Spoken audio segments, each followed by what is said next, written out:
Back with me, Lisa Rubin and George Conway. Lisa, let's talk about some of the demeanor in the courtroom. According to the great Lawrence O'Donnell, who was in court today, when Hope Hicks left for the lunch break and passed Donald Trump down that long aisle in the middle, neither she nor Trump attempted to acknowledge each other or make eye contact. There is some reporting going back a ways that in the New York Times that their relationship soured since 2022, because she came back in 2020 and stayed till the insurrection, when text messages emerged during a House investigation into his efforts to stay in power past his reelection. The messages showed she had been critical of him and trying to overthrow the government. Does that matter? Because, I mean, what they've established seeming here, I mean, she busts out crying when the defense starts talking to her about her relationship with Trump. Like, it seems to me that the closeness between the two of them is going to be hard for the defense to sort of undo and mess with her credibility, you know? No, I think that's absolutely right. And I think the defense had to recalculate their strategy with her once she did start crying. What might have been intended as a more difficult cross became a very mild-mannered and short one after that, because they didn't want to be the people who provoked her to be even more emotional after she had very credibly told some other stories. And part of what made her credible, Joy, is that even though she and Donald Trump weren't acknowledging each other in the present, she clearly still has residual past affection for him that she is trying to reconcile with her experiences of him. She talked about, for example, how deeply involved he was in his communication strategy and that they were all following his lead. But the reason she felt that they were following his lead was because, as she described him, he was sort of a marketing and media mastermind who knew so much already that they couldn't help but just all fall into line. She was very complimentary of how respectful he was of her. She had a lot of nice things to say about him, even though the stories that she told, based on her recollections, will do a lot of damage to him overall in this case. So I think the interaction was a complicated one for her and an emotional one, because on one hand, this is a Hope Hicks who hasn't spoken to the former president since the summer of 2022 before she testified to the January 6th committee. And the things that she told that committee were jaw-dropping. She basically said that she had told the former president she didn't believe in his claims of election fraud, that they had sort of agreed to disagree, but that there was really nothing more for them to say to each other and nothing more for her to do in the White House. She didn't even show up to work on January 6th. And so that distance is really there. And yet her memory of what was between the two of them and how that accompanied both of their meteoric rises in American politics, I think was very much on her mind today.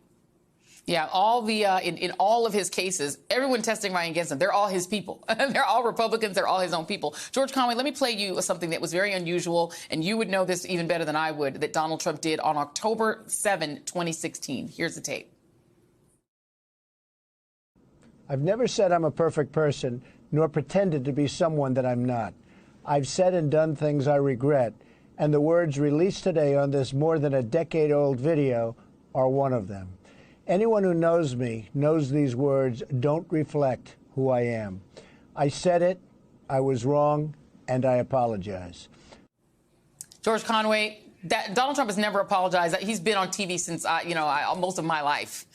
He's never done that. But he did it not because he was afraid Melania would be upset. He did it for the campaign.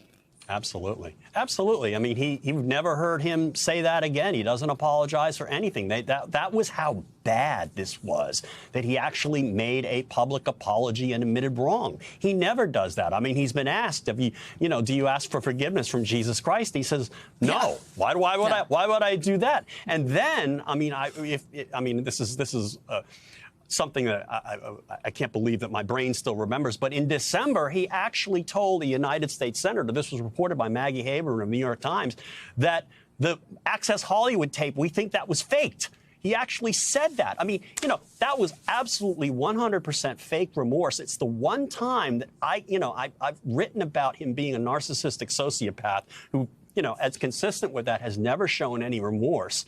And when I wrote that article about it 5 years ago, I was like, this was the only time I ever found any evidence that he apologized or said he felt bad about something he'd done.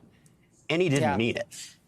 Yeah, and the Access Hollywood tape was made contemporaneously to the time when he was messing around with Stormy Daniels and Karen McDougal. Last question to you, Lisa Rubin. Judge Marchand is actually pretty dope. I actually like him a lot. His voice is actually very soothing, and he's very firm in responding to things, whether they happen in his courtroom or not. Donald Trump went out and did a thing where he said, "I'm not allowed to testify because I'm under a gag order."